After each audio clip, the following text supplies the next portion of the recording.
Chaque année, la Ligue de football nigériane aux États-Unis rassemble les Africains vivant dans la région dite DMV.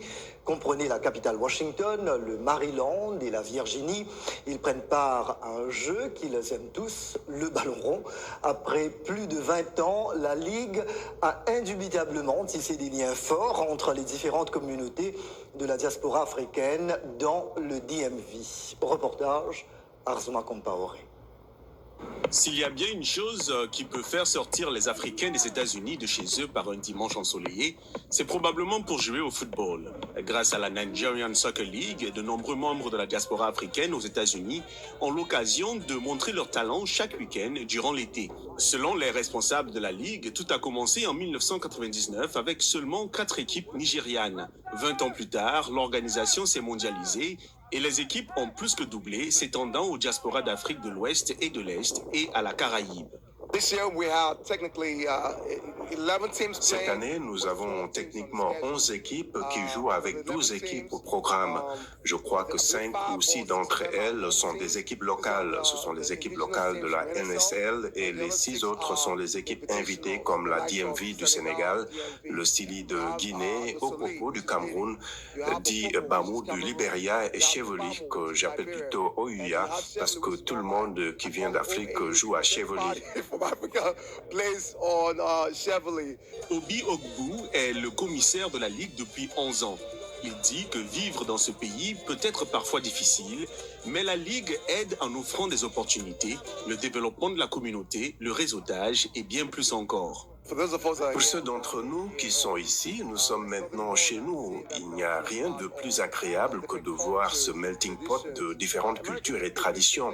L'Amérique peut être un endroit magnifique, mais nous savons que c'est très difficile. Donc c'est une façon pour les gens de se connecter et de soulager le stress. Au DMV, c'est un autre événement social auquel les familles peuvent participer. Et même si ici, tout le monde laisse son titre et son ego sur le banc de touche, pour Ali Kaba, directeur du bureau du maire de DC pour les affaires africaines, c'est une chance de joindre l'utile à l'agréable. Ce genre de tournoi représente beaucoup pour moi, dans la mesure où nous nous retrouvons, membres de toutes les communautés africaines de DC, pour partager un moment ensemble. Nous faisons ce que nous avons toujours fait en Afrique, jouer au foot. J'ai grandi en jouant au foot et je retrouve des amis d'école ici avec lesquels j'ai grandi et c'est une opportunité de partage, tant sur le plan sportif mais aussi partager des informations afin d'aider les gens à se développer tant sur le plan personnel, économique, social.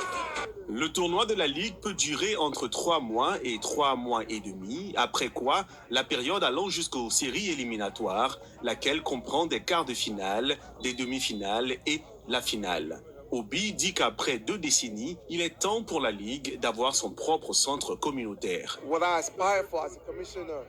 Ce à quoi j'aspire en tant que commissaire, c'est que nous arrivions au point où nous avons notre propre espace, notre propre installation qui possède quelques terrains de football, peut-être un terrain de basket et de volley, un centre communautaire qui est assez grand pour accueillir les Africains. Nous devrions avoir un foyer pour les Africains où, quand nous y allons, nous avons le contrôle total de la Ligue et de toutes les activités similaires. Pour certains, jouer dans la Ligue les aide à se maintenir en bonne santé. Pour d'autres, il s'agit de prouver qui est le meilleur.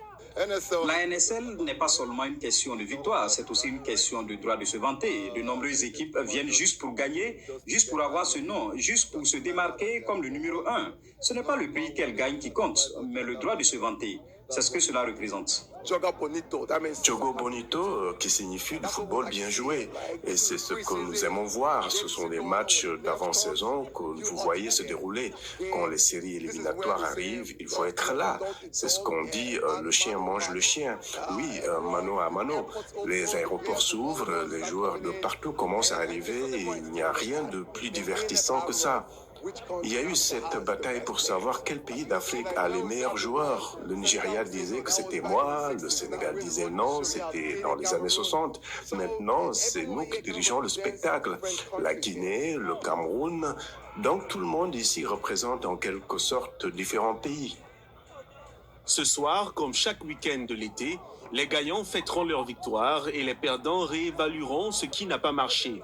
Mais quel que soit le score final, ce que chaque joueur chérira le plus est d'avoir fièrement défendu les couleurs de son équipe. Une fierté donc que les joueurs de l'équipe du Sili national de Guinée et de l'Opopo du Cameroun se disputent âprement aujourd'hui. Par contre, pour savoir qui sera le grand vainqueur du tournoi, il faudra encore attendre jusqu'au mois d'août. C'était Arzuma Compaoré depuis Baltimore pour VOA Afrique. Et j'ai entendu parler de Chevelly. Ça me dit quelque chose. Je connais bien cet endroit dans le Maryland. Merci Arzuma Compaoré pour ce reportage. Point final à ce journal. Un grand merci à vous d'avoir été des nôtres ce soir. Rendez-vous dès demain, même heure, même endroit. C'était Jacques Aristide à Washington. Toute l'équipe dont Blanche Sanou et Georges Léonard Sagno se joignent à moi pour vous souhaiter une très belle soirée. Prenez bien soin de vous. À demain. Merci. Au revoir.